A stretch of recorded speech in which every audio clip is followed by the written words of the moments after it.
தேலும் தவளையும் இருந்துச்சான். தேல் தவளைக்கிட்ட வந்து எனக்கு ஒரு ஹெல்ப் வேணும் பண்ணுவியான்னு கேட்டுச்சான். அதுக்கு தவளை என்ன ஹெல்ப் வேணும் சொல்லு பார்க்கலாம் அப்படின்னுச்சான்.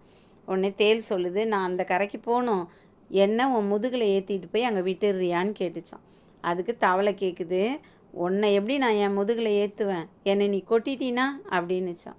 உன்னை நான் எப்படி கொட்டுவேன், நான் தானே உன் முதுகில் இருக்கேன், அப்படியே நான் கொட்டிட்டாலும் நானும் தண்ணியில் முழுகி செத்து போயிடுவேன், அப்புறம் எப்படி நான் கொட்டுவேன், அப்படிலாம் கொட்ட மாட்டேப்பா, ப்ளீஸ்ப்பா ஹெல்ப் பண்ணுப்பான்னுச்சான்.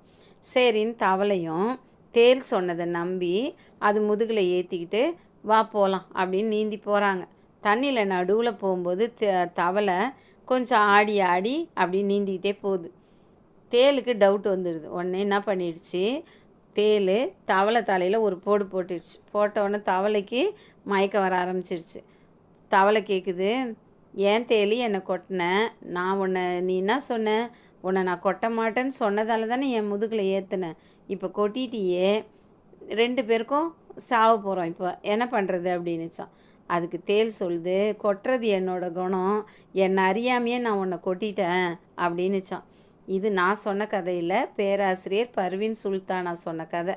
எனக்கு ரொம்ப பிடிச்சிருந்தது, அதனால் நான் உங்களுக்கு சொல்லிட்டேன். உங்களுக்கு பிடிச்சிருக்குன்னு கமெண்ட் பண்ணுங்கள்.